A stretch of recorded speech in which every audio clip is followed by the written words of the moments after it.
Oh, didn't see you there. Let me talk to you guys about the one thing that's been taking up all my time the past couple months. Let's set the foreground first. I would regard myself as a huge One Piece fan. Best of all time, best shonen of all time. Okay, not even gonna argue it, right? I think One Piece cannot be dethroned in any way possible. It would take so long for that to happen. So I'm not going to get into that argument on whether or not One Piece really is the greatest of all time. I'm just trying to say that I love this series so much. I'm a huge One Piece fan, arguably the biggest One Piece fan. I could prove it right now. I own the flag. Pretty important to have when you're a One Piece fan. I own a few of the wanted posters, especially the ones that are signed by the Japanese voice actors for Nico Robin and God Usopp. And I am also thinking about giving the One Piece live action a chance.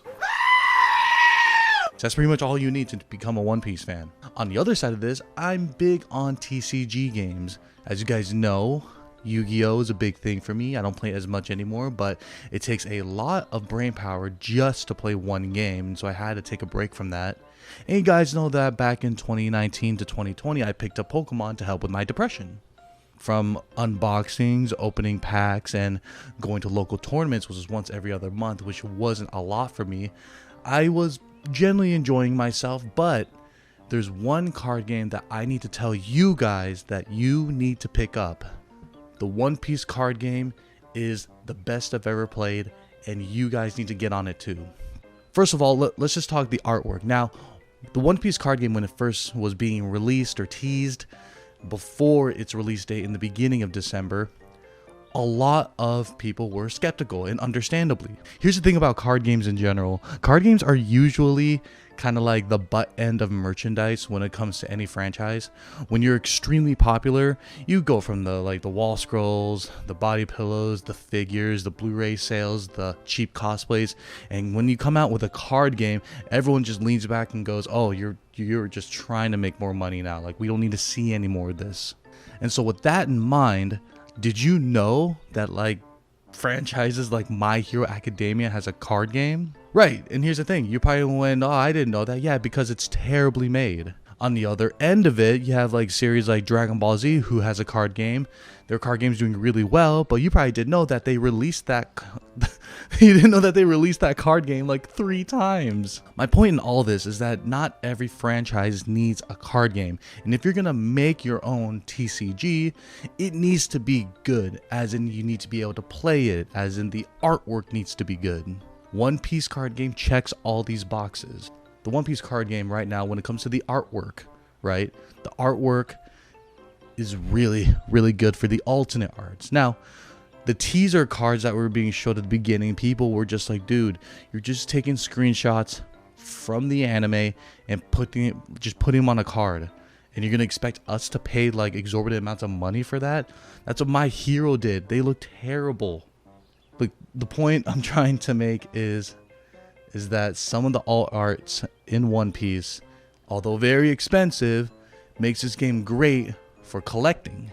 So the One Piece card game, what they did is that they got just different artists on it, and they said, "Hey, draw your rendition of this one popular character," and boy did they deliver. Granted, there are cards that are common cards that you get, the vast bulk of cards. There are common cards that look like screenshots from the anime, and some cards that don't have the best artwork, but again, those are cheap. It's supposed to be like that. The really rare and sparkly cards are supposed to have the beautiful artwork. Good God, look at Nami's artwork. Look at Boa's artwork. And look at the most expensive and popular card right now, which is the Shanks manga chase card, right? They call these rares parallel rares, but you know, it's that whole tier of rares. There's the common, uncommon, rare, which is foiled, and then you got super rare, ultra rare, and they call theirs parallel rare. It is all over the place. I don't like the naming of that. Pretty much when you look at how they're selling this game, they're really playing to the fan base. And there are people who are fans of One Piece who never played trading card games, and now this is their ticket in. And a lot of these people are having genuine fun. I mean, this game really is made for the fan base, because there are so many fun small references in terms of just the overall franchise of One Piece. One thing I need to discuss is the genius of their resource system, which is Dawn cards. Pokemon has energy cards. A lot of people didn't know growing up back then what they did. And then you have Magic the Gathering, which has mana, lands, which is their resource, you know. Yu-Gi-Oh's resource is life points and the cards themselves. And One Piece has Dawn cards. What is Dawn? Someone at a card shop actually asked me that the other day at a local tournament, because this one place in this card shop that was different only did Pokemon cards and some Flesh and Blood. And we called him for judge because there was like a small dispute, like a quick question. And the guy running the tournament goes, "Hey, I don't play One Piece, so you guys figure it out. By the way, what's Dawn?" And we all took such great offense to that. How funny is that as One Piece fans? Dawn, right, is the sound effect in One Piece. It's that banging drum sound that kind of says in the manga panels, hey, this is boom, like this character arrived. We're at this one location. We're showing off this like really special piece of information. It's the sound effect to show emphasis on something, like someone arriving, and it's genius, right? That's the resource card used in every single One Piece deck. And the genius behind that is because throughout the game, I won't get too much into mechanics, but throughout the game, every turn you get more Dawn cards on your field in order to spend them to do bigger plays and bigger attacks. And so every turn you start out with more Dawn, which is 2 Dawn per turn. So think about how cool that is.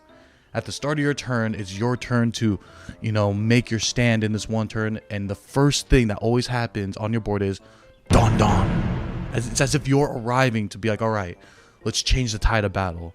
Every time you play a card, you're spending Dawn. Every time that character hits the field, Dawn Dawn. And it's just fun to say in my mind every time they every time I play my turn.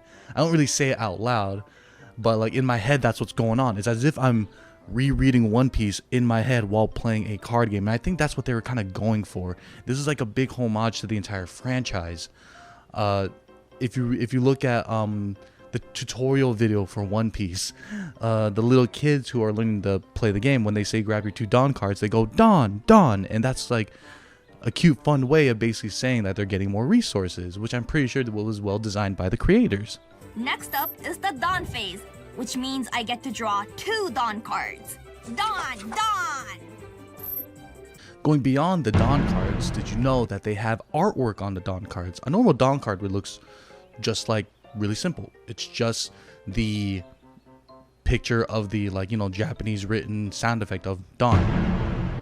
But what they did is that in all the historic moments in One Piece, the big moments, they put their manga panels on that Dawn card.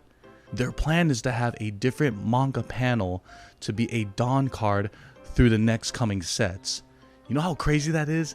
That means like 10 sets from now, people are going to be playing manga books in their back row.